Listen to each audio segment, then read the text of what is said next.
increase. And I would say as well, for context only, that this is much more than has been offered in England and Wales. So members will understand this is a time-consuming process. We are in active negotiations, and I am committed to finding a way forward. Thank you. I'm going to take 2 brief supplementaries, and I call Audrey Nicholl. Thank you, Presiding Officer. Can I ask the Minister how investment in fee uplifts in Scotland compares to that of England and Wales? And for those seeking access to legal representation, how does Scotland's legal aid system compare to England and Wales in terms of scope and eligibility? As briefly as possible, Minister. So the Scottish Government has provided fee uplifts and grant funding, which has been provided, and it's much more than what has been offered. It's not yet been accepted, but what has been offered in England and Wales. And combined with our latest offer to the profession, this would total it's 20.5%, Presiding Officer, and that's since 2019. And Jamie Green. Thank you. The Minister might be aware of comments made by her SNP colleague, Mr Dave Doogan MP, who took to Twitter last night to mock well-respected members of Scotland's legal profession as they raised valid concerns about Scotland's justice sector. He aimed his comments at a female lawyer who is actually quitting the profession due to the mental health impact that the workload is having on her. Just for the record, Minister, do you condone or condemn his comments? Minister. I'm afraid I have to say to the member I haven't seen those comments. I will endeavour to have a look at them and then I can come back to the member. But as I said, we're in active negotiations. I'm very committed to finding a way forward. As I've also reminded the Chamber, Scotland is a leading jurisdiction in Europe on legal aid. We have put forward a substantial package of investment to the profession, and we have, of course, retained that scope and eligibility in Scotland, which I have to remind the member is not the case in England. Over 70% of Scotland's citizens are eligible for some form of legal aid, and in England that figure is just 25%, following some quite dramatic cuts in England. So, Presiding Officer, I don't think anyone in Scotland would want me to follow the example of the Conservatives on legal aid. Thank you. That concludes topical questions. The next item of business is a statement by Nicola Sturgeon on independence referendum. The First Minister will take questions at the end of her statement, and so there should be no interventions or interruptions. And I call on Nicola Sturgeon, First Minister. Presiding Officer, the campaign to establish this Parliament was long and hard. It was rooted in the belief that self-government would improve the lives of those who live here, and so it has proved. There were and still are honourable differences about the ultimate destination of Scotland's self-government journey. But all who campaigned to establish this place were united in and by this fundamental principle. The democratic rights of the people of Scotland are paramount. That principle of self-determination was encapsulated by these words in the Scottish Constitutional Convention's Claim of Right. The sovereign right of the Scottish people to determine the form of government best suited to their needs. When the late Canon Kenyon Wright, who led the Convention, addressed Westminster's refusal to accept the democratic demand for a Scottish Parliament with this question, what if that other voice we all know so well responds by saying, "We say no and we are the state"? His answer, "Well, we say yes and we are the people," was simple but powerful, and it is as relevant now as it was then. Presiding Officer, last May the people of Scotland said yes to an independence referendum by electing a clear majority of MSPs committed to that outcome. The democratic decision was clear. 2 weeks ago, the Scottish Government started the process of implementing that decision with the first in the Building a New Scotland series of papers. That paper presented compelling evidence of the stronger economic and social performance relative to the UK of a range of independent countries across Europe that are comparable to Scotland. That should be both a lesson and an inspiration to us. Scotland, over generations, has paid a price for not being independent. Westminster governments we don't vote for, imposing policies we don't support, too often holding us back from fulfilling our potential. That reality has rarely been starker than it is now. The Conservatives have just 6 MPs in Scotland, barely 10% of Scottish representation, and yet they have ripped us out of the EU against our will.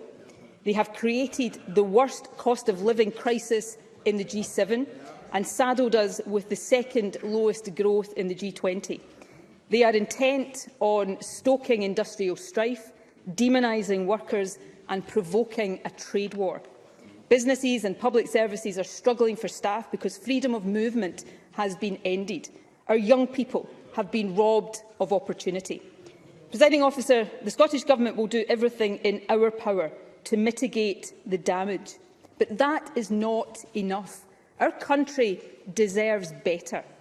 And yet this Parliament, looked to for leadership by so many across Scotland, does not have the power to tackle the root causes of the financial misery being inflicted on millions. We lack the full range of levers to shape our economy and grow our country's wealth. We are powerless to stop our budget being cut. We can't block the Tories' new anti-trade union laws or stop them tearing up human rights protections. We're not able to restore freedom of movement. And while we invest billions in measures to help with the cost of living, tens of thousands of children can be pushed deeper into poverty at the merest stroke of the Chancellor's pen. Presiding Officer, it does not have to be this way. Independence is about equipping ourselves to navigate the future, guided by our own values, aspirations and interests. It is about helping us fulfil our potential here at home and play our part in building a better world. And that does take more than a changing of the guard at Westminster. I fervently hope that the Tories lose the next election. They thoroughly deserve to. But on the big policy issues of our time, from Europe to migration to human rights and fairness for workers, Labour is more a pale imitation than a genuine alternative. Labour won't take Scotland back into the European Union or even the single market, and neither will the Liberal Democrats. They won't restore freedom of movement for our young people. They won't prioritise tackling child poverty over investment in nuclear weapons. Presiding Officer, First Minister, sorry, could I just have a moment? I have asked that there are no interruptions during the First Minister's statement. I would be grateful if we could have some silence. Thank you. Presiding Officer, independence won't always be easy. It isn't for any country. But independence will give us the opportunity to chart our own course, to build a wealthier, greener, fairer nation, to be outward-looking and internationalist, to lift our eyes and learn from the best. Presiding Officer, now is the time, at this critical moment in history, to debate and decide the future of our country. Now is the time to get Scotland on the right path, the path chosen by those who live here. Now is the time for independence. Presiding Officer, this Parliament has a clear democratic mandate to offer Scotland that choice. The UK Government, regrettably, however, is refusing to respect Scottish democracy. That is why today's statement is necessary. The UK and Scottish governments should be sitting down together, responsibly agreeing a process, including a Section 30 order, that allows the Scottish people to decide. That would be the democratic way to proceed. It would be based on precedent, and it would put the legal basis of a referendum beyond any doubt. That's why I am writing to the Prime Minister today to inform him of the content of this statement, and in that letter I will also make clear that I am ready and willing to negotiate the terms of a Section 30 order with him. Presiding Officer, what I am not willing to do, what I will never do, is allow Scottish democracy to be a prisoner of Boris Johnson or any Prime Minister.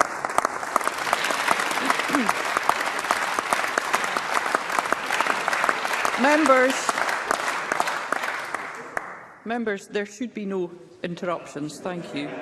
Any interruptions? Thank you. Presiding Officer, the issue of independence cannot be suppressed. It must be resolved democratically. And that must be through a process that is above reproach and commands confidence. That is why I am setting out today the actions the Scottish Government and the Lord Advocate will take in the absence of a Section 30 order to secure Scotland's right to choose. My determination is to secure a process that allows the people of Scotland, whether yes, no or yet to be decided, to express their views in a legal constitutional referendum so that the majority view can be established fairly and democratic. The steps I am setting out today seek to achieve that. They are grounded in and demonstrate this Government's respect for the principles of rule of law and democracy.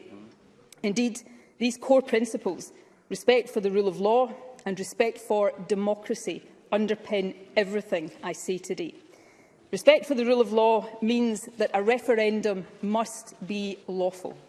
That, for me, is a matter of principle, but it is also a matter of practical reality. An unlawful referendum would not be deliverable. Even if it was, it would lack effect.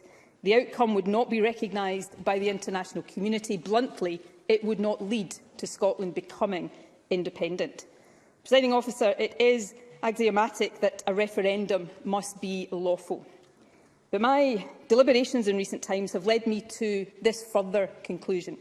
The lawfulness or otherwise of the referendum must be established as a matter of fact, not just opinion. Otherwise, as we have seen again in recent days, opposition parties will just keep casting doubt on the legitimacy of the process so that they can avoid the substantive debate on independence which Scotland deserves, but they so clearly fear.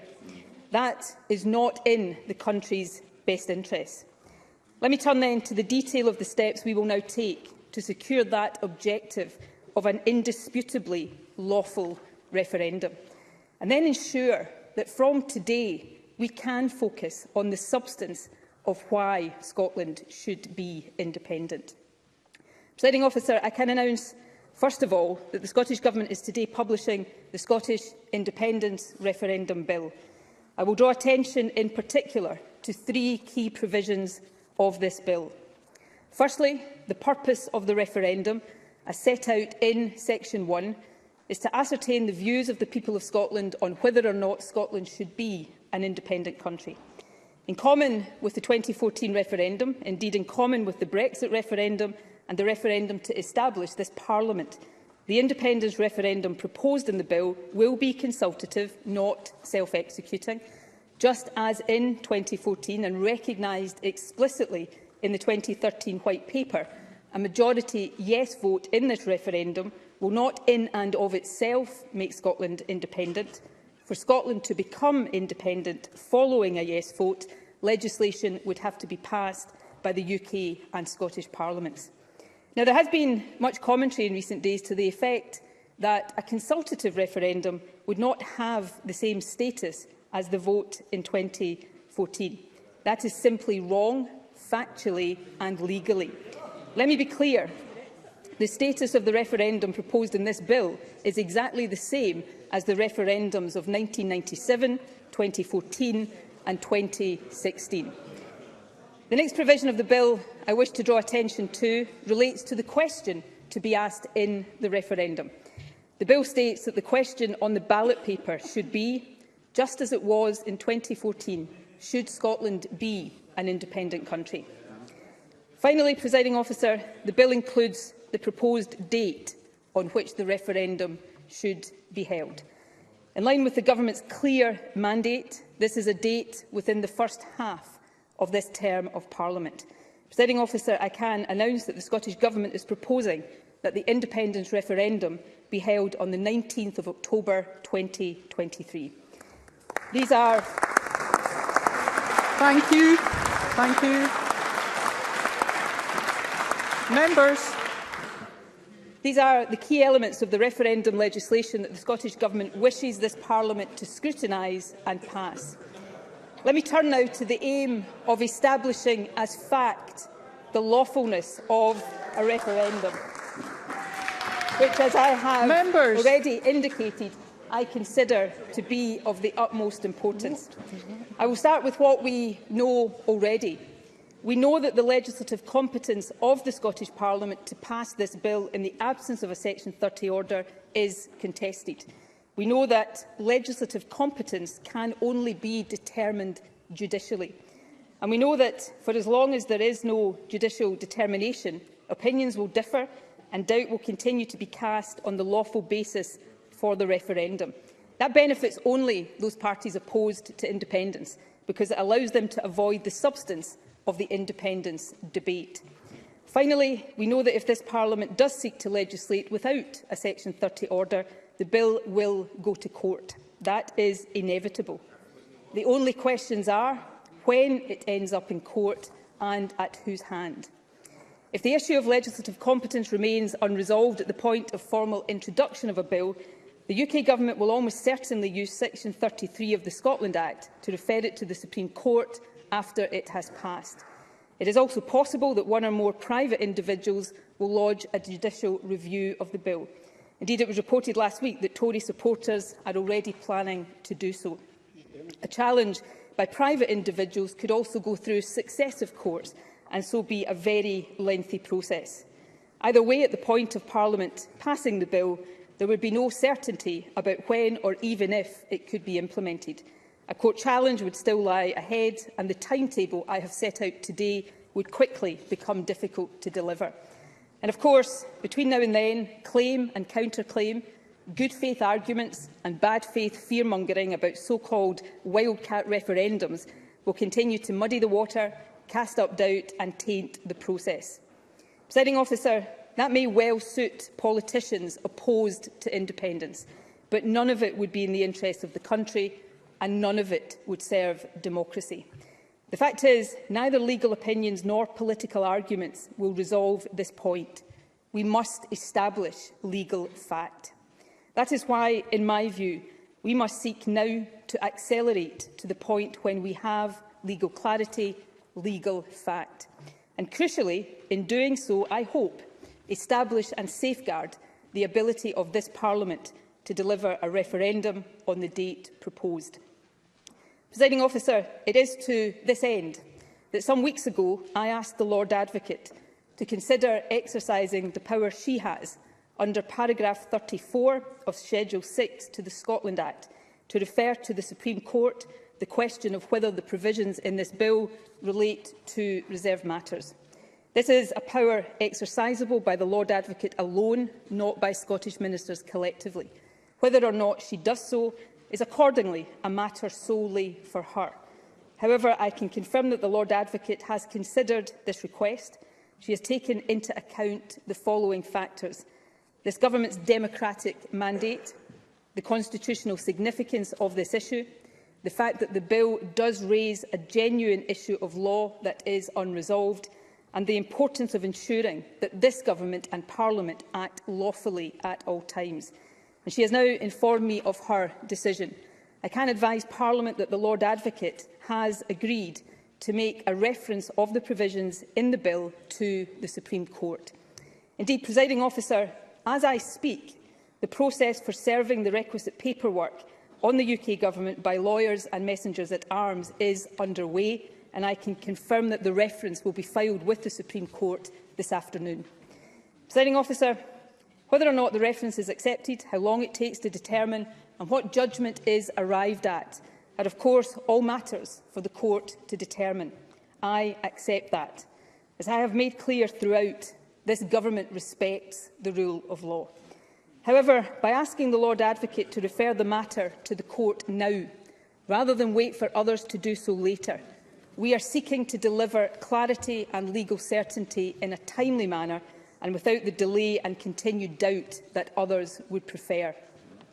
Presiding Officer, obviously, it is this Government's hope that the question in this bill, proposing a referendum that is consultative, not self-executing, and which would seek to ascertain the views of the Scottish people for or against independence, will be deemed to be within the legislative competence of this Parliament. If that outcome is secured, there will be no doubt whatsoever that the referendum is lawful. And I can confirm that the Government will then immediately introduce the bill and ask Parliament to pass it on a timescale that allows the referendum to proceed on the 19th of October next year.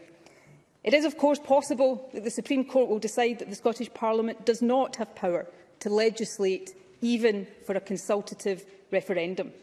To be clear, if that happens, it will be the fault of Westminster legislation, not the court. Members. Obviously, that would not be the clarity we hope for. But if that is what the law establishing this Parliament really means, it is better to have that clarity sooner rather than later. Because what it will clarify, Presiding Officer, is this: any notion of the UK as a voluntary union of nations is a fiction. Any suggestion that the UK is a partnership of equals is false. Instead, we will be confronted with this reality. No matter how Scotland votes, regardless of what future we desire for our country, Westminster can block and overrule. Westminster will always have the final say. Presiding Officer, there would be few stronger or more powerful arguments for independence than that. And it would not be the end of the matter, far from it. I said earlier that two principles would guide what I said today: the rule of law and democracy. Democracy demands that people must have their say.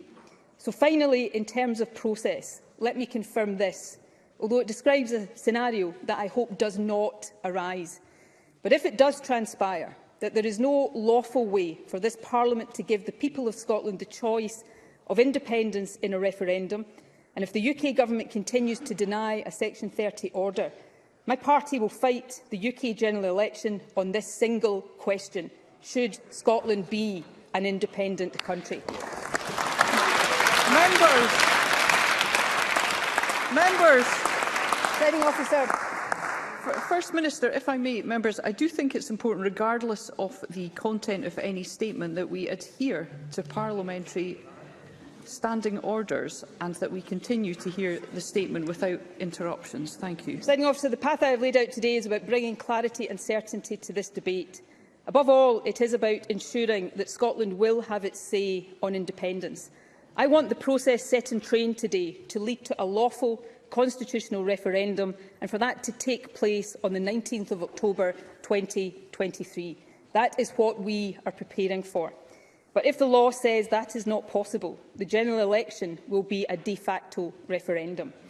Either way, the people of Scotland will have their say. Presiding Officer, as the Lord Advocate is now referring the question of legality to the Supreme Court, that need no longer be the subject of sterile political debate. Indeed, the sub judice principle and our own standing orders demand that the arguments on competence now be made in court and not here in this chamber. That means we can and we should now focus on the substance. That is what this Government intends to do. In the weeks and months ahead, we will make the positive case for independence. We will do so with commitment, confidence and passion. Let the opposition, if they can, make the case for continued Westminster rule, and then let the people decide. Presiding Officer, to believe in Scottish independence is to believe in a better future. It involves an unashamedly optimistic view of the world, the belief that things can be better than they are now. Above all, it means trusting the talents and ingenuity of all of us who live here, no matter where we come from. It is not a claim to be better than anyone else. It is about looking around at all the other successful independent countries in the world, so many of them smaller than we are and without the resources we are blessed with, and asking, why not Scotland? Think of all our talents and advantages: unrivalled energy resources, extraordinary natural heritage, exceptional strengths in the industries of the future, brilliant universities and colleges, a highly skilled and creative population. There is no reason at all that an independent Scotland would not succeed. Nothing in life is guaranteed, but with hard work and the independence to chart our own course, Scotland will prosper. And the people of Scotland have told us, all of us in this chamber, that they want the right to decide. Presiding Officer, today we have set out the path to deliver it.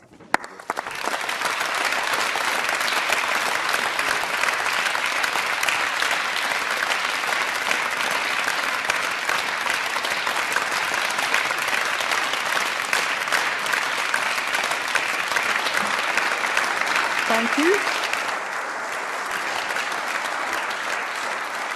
Thank you. The First Minister will now take questions on the issues raised in her statement. I intend to allow around 40 minutes for questions, after which we'll move on to the next item of business. And I'd be grateful if members who wish to ask a question were to press their request to speak buttons now.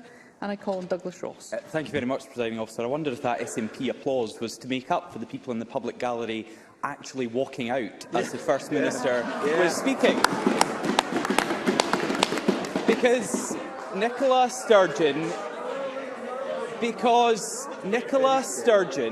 is at it all over again. Her eye is off the ball once more.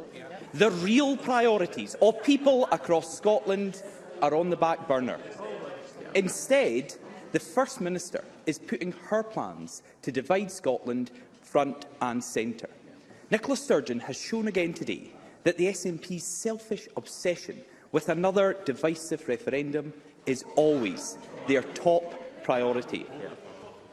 She will use government time and resources to further her plan to break up the country just when we need to be pulling together and working as one. All of our focus should be on tackling these huge challenges we face right now, helping families with their bills, supporting frontline services and creating good jobs. A potentially illegal referendum next year is the wrong priority for Scotland.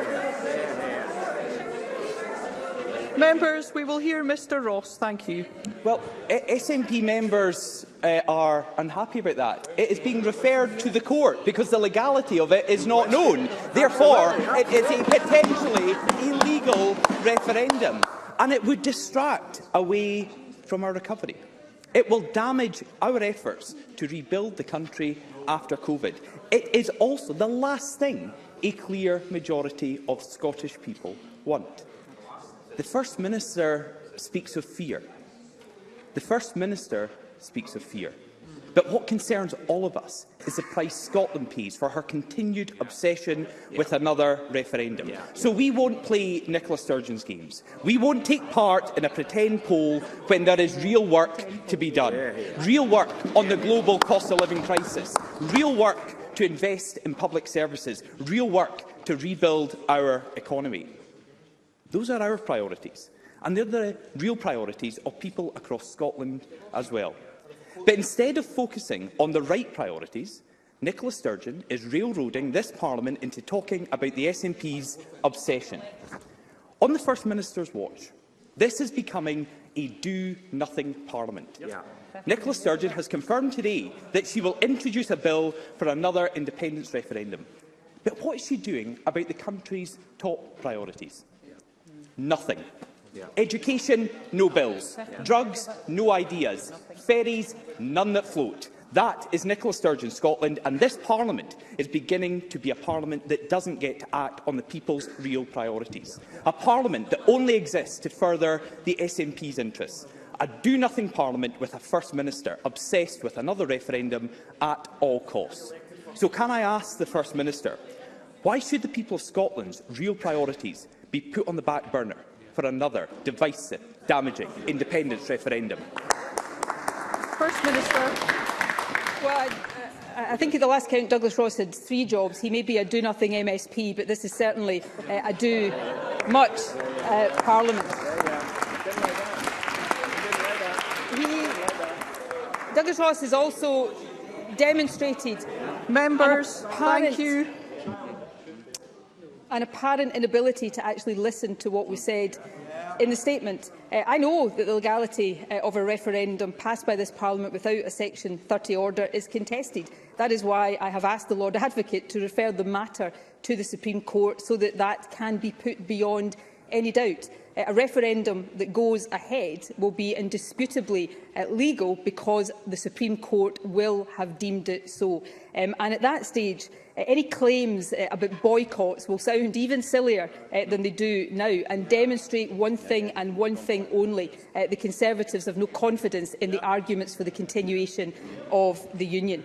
Now, we have this strange conundrum, don't we, in Scotland, where the Tories suggest that nobody in Scotland wants the opportunity to choose independence in a referendum, and yet they have somehow managed to elect a majority of MSPs in this Parliament who propose an independence referendum. Douglas Ross also says that a clear majority don't want independence. Can I gently suggest to him, if he was confident in that, he would be desperate to put the question to the people of Scotland in a referendum. Presiding Officer, my plans are to equip this Parliament and this country with all of the powers and all of the resources that other independent countries take for granted and that we need to navigate the challenges that Scotland, in common with the rest of the world, face right now. The truth is, Scotland is paying a price for not being independent, ripped out of the European Union and the single market completely against our will, suffering one of the worst cost of living crises in the developed world because of that, higher inflation than any other G7 country, lower growth than any G20 country other than Russia. We're seeing children pushed into poverty by a Conservative government that we didn't elect. Scotland needs independence to better navigate those challenges so that all of the focus, all of the power, all of the resources of this government and future Scottish governments can be on exactly that, addressing the priorities of the Scottish people in line with mandates given by the Scottish people. I call Anna Sarwar. Presiding Officer, it's important to establish the legal basis of a referendum, but it's also important to consider the timing, the context and the effect. And I think the First Minister gave the game away in the latter part of her statement. This is actually all about the general election and the SNP having some relevance in it than actually about the Scottish people. But it's important to recognise the context of the election campaign last year. We were still a country living under COVID restrictions. Over 10,000 of our fellow citizens had lost their lives. Nicola Sturgeon said during that campaign that people who didn't support a referendum or independence through the recovery should vote for her, safe in the knowledge that COVID recovery would be her priority. COVID hasn't gone away and our recovery hasn't even started. Since that election, and when Nicola Sturgeon gave that pledge, 4,000 more Scots have lost their lives. 43 in the last week have died due to COVID. There are over 700,000 Scots on NHS waiting lists, over 10,000 children and young people waiting for a mental health appointment, almost 20,000 fewer businesses in Scotland today than when the pandemic began, and this week the ONS warned that inflation could reach 11%, meaning higher bills and deepening the cost of living crisis. For households across the country, it doesn't feel like the crisis is over. Isn't it the case that the pandemic Nicola that said she wanted to pull us through is gone, and the partisan Nicola Sturgeon that wants to divide our country is back, pursuing a referendum that two-thirds of Scots don't want right now? Worse still, isn't she using the thank you she was given and the promise she made to lead us through the recovery to instead pit Scot against Scot and focus on her priority, her obsession and her purpose? Frankly, Scotland deserves better. First Minister. Democracy is not pitting anyone against anyone. Democracy is allowing the people of the country, all of the people of the country, to choose. That is not just the right way to resolve differences of opinion on the Constitution. That is the only way to resolve these differences of opinion. It doesn't surprise me to hear the Conservatives say differently. It does still surprise me to hear Labour set its face so firmly against that fundamental concept of democracy. Anna Sarwar said it's all about the context and the timing of a referendum. He may have more credibility in saying that if his position wasn't exactly the same as the Tories, which is that Scotland should never get the right to choose independence in a referendum.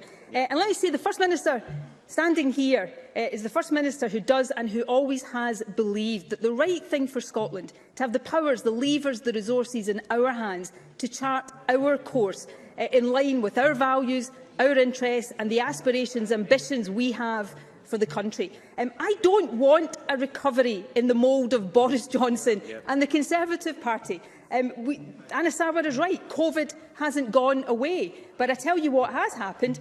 A Westminster Tory government that we didn't vote for has taken the funding for dealing with COVID away from this Parliament. We're seeing a Chancellor take money away from the poorest in our society. The way to build a recovery, the way to build the kind of country we want, that Anna Sarwar and I probably agree on, is to put the levers and the control of that in the hands of the people of Scotland. That is what independence is about. And as long as Anna Sarwar and his party set their face against that, then I suspect they will continue to struggle in the way that they have over the last decade and more.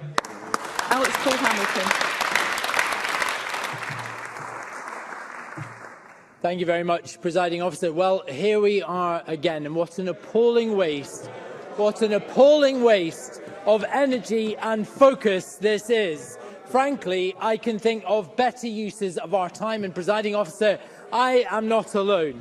I am sure that those waiting for cancer care in the longest queue on record can think of better uses of our time. Those children suffering long COVID, left disappointed after they waited to meet her in the cold outside Parliament this afternoon, can think of better uses of our time. The island ferry passengers, the Ukrainians stuck in hotels, those victims of violent and sexual crime left waiting for justice can all think of better uses for our time. Presiding Officer, the First Minister is putting disquiet in her party ahead of the needs of this country. So can I ask her why her fixation with breaking up the United Kingdom will always trump the needs of the people that we are all here to serve?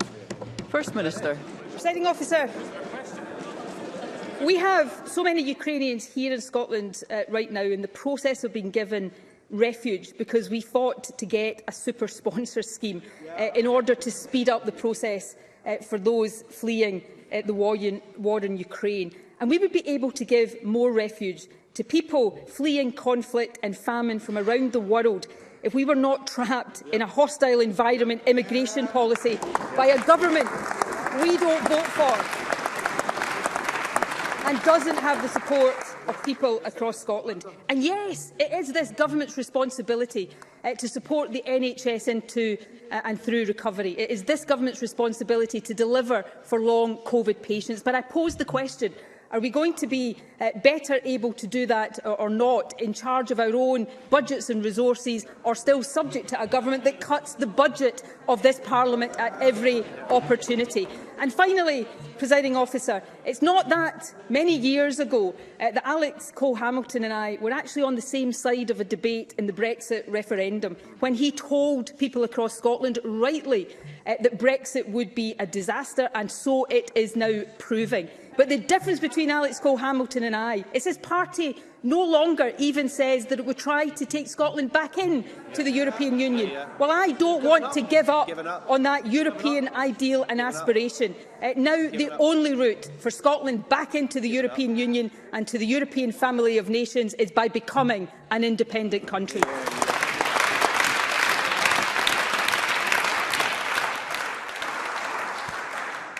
Before I go on to the next question, members will wish to be aware that I have 20 members wishing to ask a question in a 20-minute period. I will certainly do my best to get through as many questions as possible, but members, we are going to have to focus on more concise questions and responses. And I call Graham Day to be followed by Donald Cameron. Thank you, Presiding Officer. Following the 2014 referendum, opposition parties promised through the Smith Commission that there was nothing preventing Scotland becoming an independent country in the future, should the people of Scotland so choose. So I wonder, does the First Minister therefore share my view that it is completely indefensible for the Prime Minister, Keir Starmer, and opposition members in this place not to respect that pledge and the clear mandate secured by the Scottish Government for a referendum to be held on Scottish independence? First Minister. Well, of course, in the 2014 referendum, the leaders of the no parties at the time said power lies with the Scottish people, and it is for the Scottish people to decide how Scotland is governed, until, of course, Scotland might take a decision that they don't like, and then they think their right is to block it. And yes, of course, the Smith Commission said there was nothing in it that prevented Scotland becoming independent. The truth, Presiding Officer, is this: the opposition parties in this chamber will always try to block an independence referendum. They don't do that out of concern for the country. They do that because they fear the debate and they fear the verdict of the Scottish people on independence. You know, I was reminded the other day that in June 2027, the Conservative 2017, sorry, the Conservative government said this, and I've got the front page of the Scottish Daily Mail from June 2017. We'll block a referendum for 5 years, they said. Well, here we are, 5 years later, and they're still blocking a referendum because they fear Scottish democracy and they fear the verdict of the Scottish people on independence. I call Donald Cameron to be followed by Eleanor Whittam. Given the centrality that the First Minister accords to the Lord Advocate in this process, and having set the precedent a few years ago with the Continuity Bill, will the First Minister, as a matter of urgency, commit to having the Lord Advocate herself appear in this chamber to answer questions from MSPs on the legality or otherwise of the proposals the First Minister has just outlined, given that sub judice rules don't apply in Scottish proceedings until parties' pleadings have been finalised? First Minister. I can't and won't seek to commit the Lord Advocate to do anything because she acts independently. And on this matter, the power that she has agreed to exercise is one of her retained powers under the Scotland Act. But I'm sure the Lord Advocate would be more than happy to answer questions from MSPs. But can I just make clear this point? The course of action that has been set out today is to ask the Supreme Court to opine on the legality of a referendum, not to make it the matter of opinion, even the matter of very esteemed legal opinion, but to get that judgment from the Supreme Court to put the lawfulness of a referendum beyond any doubt. I cannot imagine how anybody in this chamber could find anything in that aspect of my statement to disagree with in any way, shape or form. Eleanor Whittam to be followed by Sarah Boyack.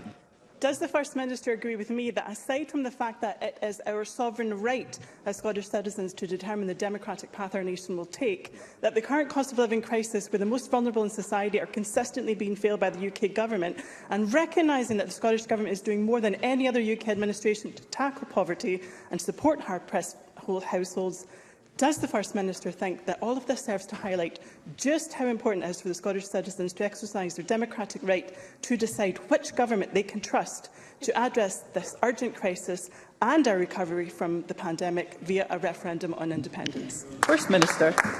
That is the nub of the matter. In my view, the right to self-determination is absolute. Scotland has a right to self-determination, and the minute another government tries to dictate when or how often that right can be exercised, it ceases to be a right to self-determination. But this is not just abstract. Independence is about addressing better the key challenges we face as a country and being able to better fulfil our full potential as a country. Others will argue, as they have done today, that this somehow distracts from these challenges and the priorities that many of us share. On the contrary, independence is about giving us the wherewithal to better meet those challenges. On the cost of living, as I've said already, much of the world is facing a cost of living crisis, but in the UK it is being deeply exacerbated by a Brexit imposed on Scotland against our will. That is the price of not being in charge of our own destiny. That is the price of not being independent, and people across this country are paying that price right now. Independence is about enabling us to fulfil our full potential. It is exactly about the priorities of people across this country. Sarah Boyack to be followed by Kenneth Gibson. First Minister, even SNP voters don't want a referendum on your timescale. They want action on the cost of living crisis, and they need action now, not division, deflection or excuses from your government, which actually has the powers to deliver the support and change they need, so they do not have to choose between heating and eating. Fuel poverty predates Brexit and the pandemic. First Minister, how does a referendum in just under 16 months help those people who cannot afford their bills now, never mind this autumn or never mind winter? And when will your government take responsibility and use the powers you already have to the max? First Minister. Well, of course, we are using these powers. Let me set out how we are using the powers, just in this particular regard right now. So benefits that Social Security Scotland is in control of are increasing by 6% rather than 3%. So we are putting more money into people's pockets. Many of these benefits, of course, don't exist anywhere else in the UK. They have been established just in Scotland because we are using the power that we have. Most importantly, of course, the Scottish Child Payment. A child payment of that type doesn't exist in England, Wales or Northern Ireland. It exists in Scotland because we are using our powers. But what are the root causes of the cost of living crisis when it comes to energy? It's fuel prices, it's the energy market. All of that is reserved to Westminster governments. So in direct answer to Sarah Boyack's question, what difference does it make? By being able to exercise these powers ourselves, we can do more than just mitigate. We can address some of the root causes of the problems people are facing. That's what independence is about. It's empowering this Parliament and this country to take the real action that people want on these priorities. Kenneth Gibson, to be followed by Ross Greer. Thank you, Presiding Officer. Of course, for the opposition, the time is never right. While they use every opportunity to deny our democratic mandate for an independence referendum, can the First Minister confirm that building a new Scotland will ensure that the national conversation ahead of the referendum will be of the high standard, informed and example of open democracy in action? And will she again invite opposition members to drop their empty posturing against the referendum's mandate and instead join the debate? First Minister. Absolutely. The Building a New Scotland series of papers will continue. It will set out the positive case for independence. It will take on and answer the tougher questions and challenges that people want to see answered. It will all be about the substance of the choice that we are asking people to make. It's perfectly legitimate in this chamber, in the democracy we live in, that people have different views and that people will want to make the opposite case. And therefore, my challenge to the opposition, the issues of process will now be determined, I hope, through the Supreme Court. Let's have the debate on substance. I and my colleagues will make the case for independence. Why don't they come and make the substantive case for Scotland continuing to be part of the Union? I suspect I know the answer to that question, Presiding Officer, but let's have that debate on substance and then let's do the democratic thing. Let the people decide. Ross Greer, to be followed by Michelle Thompson. Thank you. This statement proves beyond doubt the Scottish Government is committed to deliver on its democratic mandate and give the people of Scotland the opportunity to build a fairer, greener, independent nation. The very same Conservative Party have been rejected here time and again are now trying to stop that democratic exercise, aided by a Labour Party which seems equally intent on obstructing Scottish democracy. Does the First Minister agree that pro-independence parties winning more seats and more votes than our opponents is the gold standard of democratic mandates for putting Scotland's future in Scotland's hands through a referendum on our independence? First Minister. Well, the mandate for an independence referendum, Ross Greer is absolutely right to point this out, that exists in this Parliament is stronger than any mandate for Brexit that ever existed in the UK Parliament. The mandate is undeniable. The only question is whether opposition parties and the UK Government are prepared to respect Scottish democracy. So far, they haven't, which is why I have set out the path today. Scotland has the right to choose. I want that to be in a legal, constitutional referendum. That's the path I have set in train today. But come what may, Scotland must have the right to choose independence, because that is the right of self-determination. Michelle Thompson, to be followed by Rachel Hamilton. Scotland should believe she's hopeless, helpless, worthless, voiceless. This is the ambition the Unionists have for Scotland. Their belief that they can prevent the Scottish people from having a vote in Scottish independence is based on the fundamentally undemocratic idea of the sovereignty of the Westminster Parliament and the denial of the principle of the sovereignty of the Scottish people. Does the First Minister agree that attempts to block this right to self-determination and the sovereignty of the people of Scotland cannot be sustained, while simultaneously attempting to claim that democracy matters? First Minister. I absolutely agree with that, and it won't be sustained. The UK is either what we have always been told it is, which is a voluntary union of equals, or it is not. It is a structure where Scotland has no legal democratic right to decide a different path from. That cannot be sustainable. This is about the right to self-determination, but more than that, it's about the willingness of politicians who disagree legitimately to let the people decide and to respect that democratic process and that democratic outcome.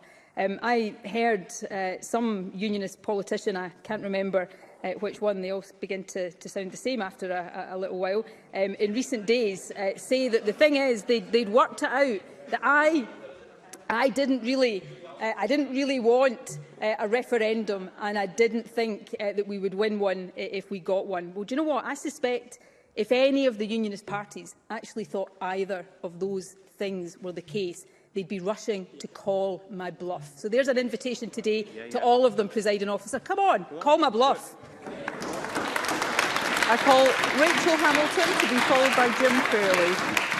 Thank you, Presiding Officer. General Sir Patrick Sanders, in his address to the Royal United Services Institute think tank, says his singular focus is mobilising the British Army to help prevent the spread of war in Europe by being ready to fight and win alongside our NATO allies and partners. Presiding Officer, these are serious times. Putin continues to invade Ukraine. We have a cost of living crisis due to a global inflation, and public services are trying to recover from the pandemic.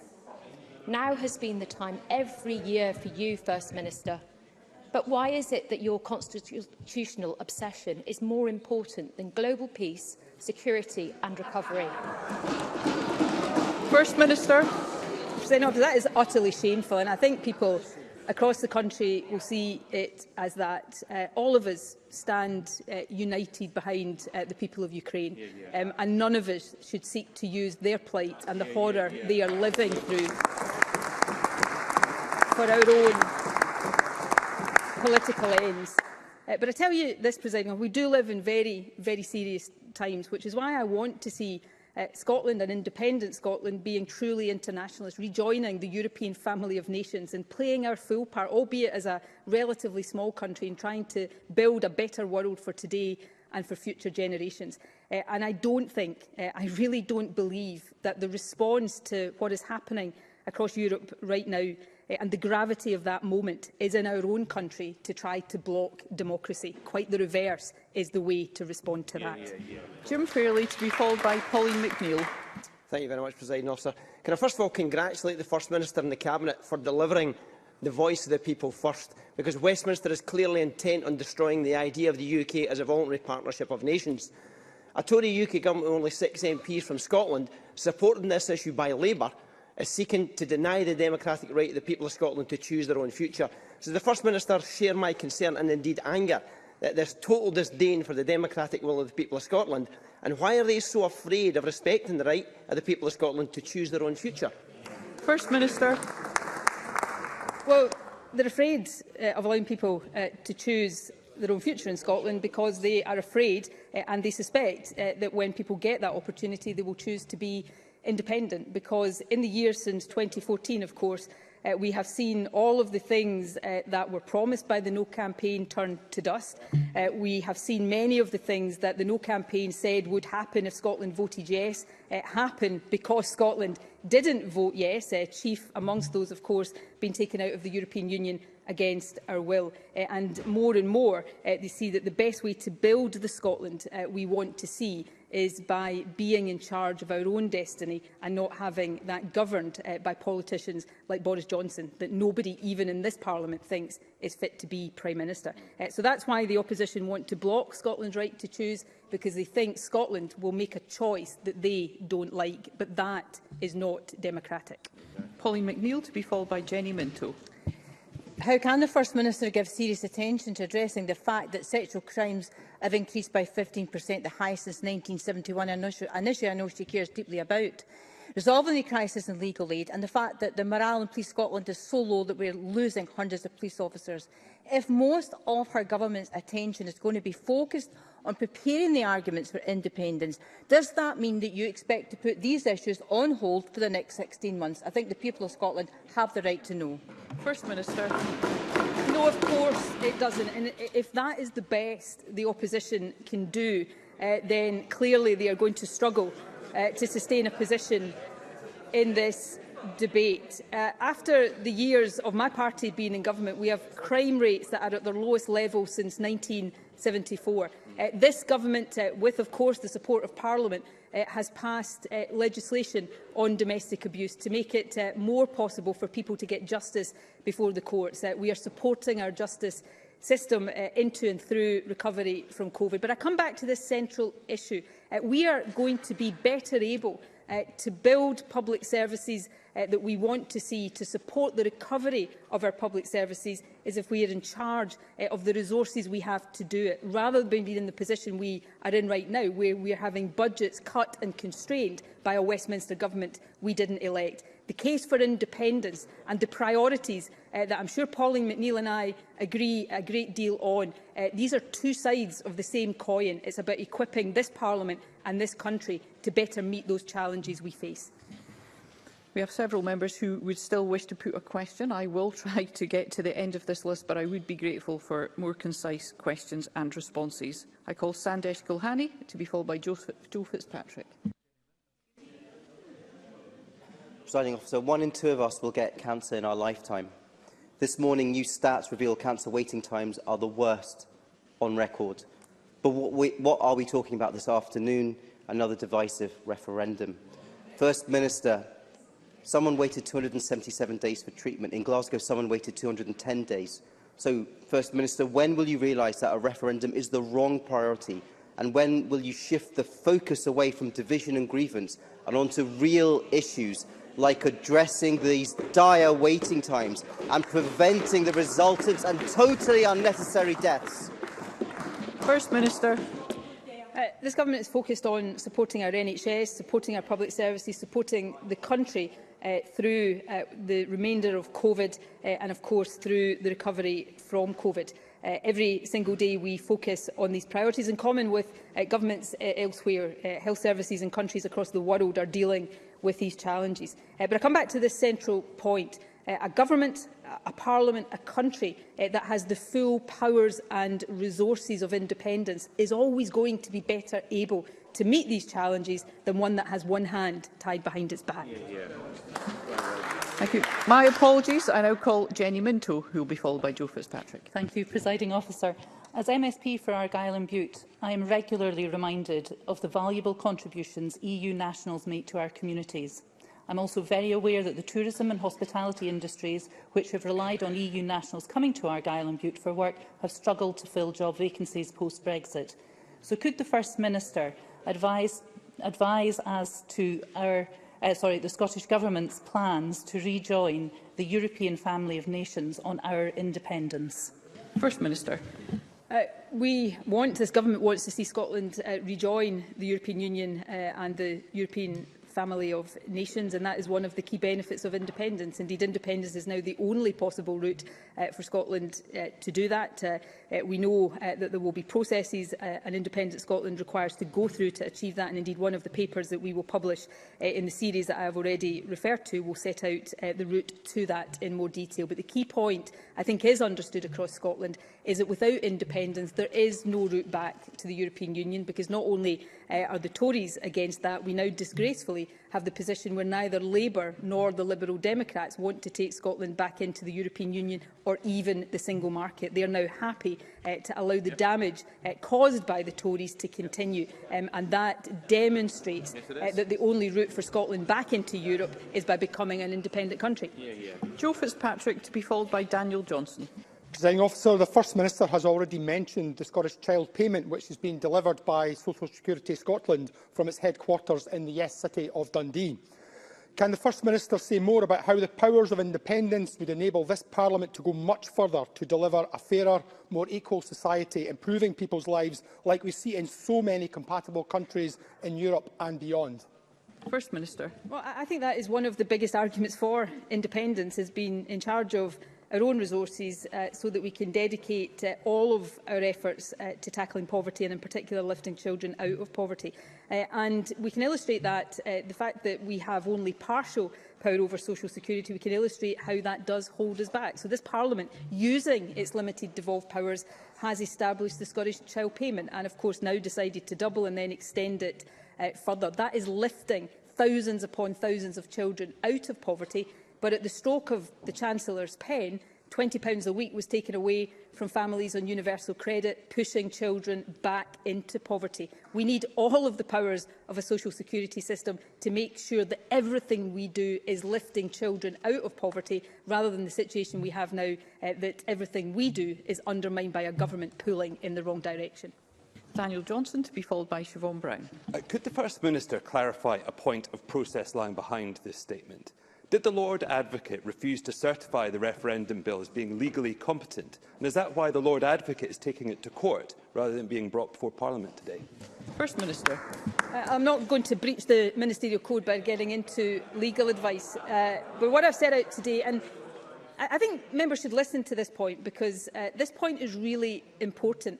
I asked the Lord Advocate to consider exercising the power she has under Schedule 6 of the Scotland Act to refer this matter to the Supreme Court. And the reason I did that is that I know that the power of this Parliament is contested. And if the ministerial code was otherwise, even if I was to bring forward and publish a dozen legal opinions on competence, the opposition would say, but that's only an opinion, the referendum is going to be illegal, and they would undermine the process. So I think it is better to ask the Supreme Court for its judgment on the lawful basis of the referendum. And then nobody can gainsay that, because it is no longer a matter of opinion, it is a matter of legal fact. Siobhan Brown, to be followed by Oliver Mundell. Thank you, Presiding Officer. As MSPs, we are all acutely aware that Scotland currently faces a workforce crisis throughout every industry and sector. With an ageing population, it is impossible for us to magic up people to fill all these roles. Does the First Minister agree with me that only as Scotland becoming independent, with normal powers such as immigration, employment law, energy and borrowing powers, just to name a few, that we can start to recover from the COVID crisis and also really start to address the cost of living crisis? First Minister. Again, if you speak, as I do regularly, to individuals, to people in public services, to businesses across the country, one common theme will emerge, and that is a shortage of labour, making it more difficult to tackle the backlog in our National Health Service, making it more difficult for businesses to recover. And that has been caused and exacerbated by the ending of freedom of movement, which has come from us being taken out of Europe against our will, and it comes from a highly restrictive and, in many cases, deeply inhumane immigration policy. Scotland needs to be able to determine our population, and we need to be able to determine who can come to the country so that we can grow that population, because that is in the interest of our economy and our public services and society more generally. And the only way to do that is becoming independent with the powers that independence brings in that regard. Another key argument for taking these powers out of the hands of Westminster and putting them into the hands of this Parliament. Oliver Mundell, to be followed by Christine Graham. Thank you, Presiding Officer. Did Westminster have the final say on the 18th of September 2014? First Minister.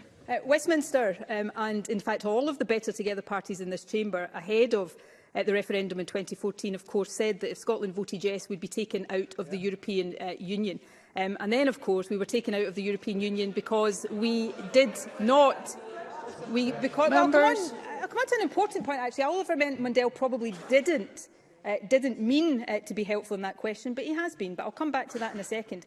But the UK that existed in 2014 doesn't exist now because we are out of the European Union. And that is why people in Scotland, one of the many reasons why people in Scotland should have the choice. But of course, it is the case that in the lead up to 2014, the then Westminster government did respect democracy and agree a process with the Scottish Government that had us accept that we disagreed, but nevertheless agree a process that would allow the Scottish people to decide. If this Westminster Government had any respect for democracy, that is exactly what it would be doing. So I think Oliver Mundell has actually put his finger on the deeply undemocratic nature of the Westminster Government in office right now.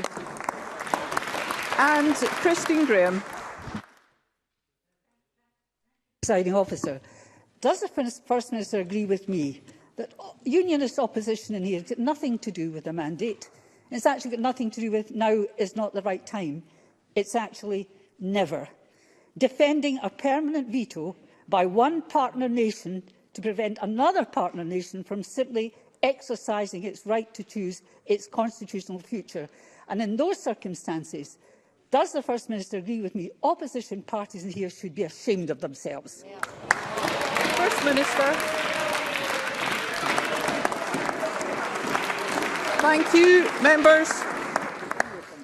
On so many matters, Presiding Officer, I agree with that. But on this matter, yes, you know, it is entirely legitimate for us to disagree on the merits and the substance of independence. That's the stuff of democracy. What it is never acceptable to do is to try to block democracy because you fear the outcome of the democratic choice people will make. That's what the Conservatives are doing. Shamefully, it's what Labour and the rather misnamed Liberal Democrats are doing. But the right of people of Scotland to self-determination is there and it will be exercised. Thank you. That concludes point of order. Jackie Bailey. Thank you, Presiding Officer. It is clear to me that the Lord Advocate has been unable to sign the referendum bill, which is why it hasn't been introduced to Parliament.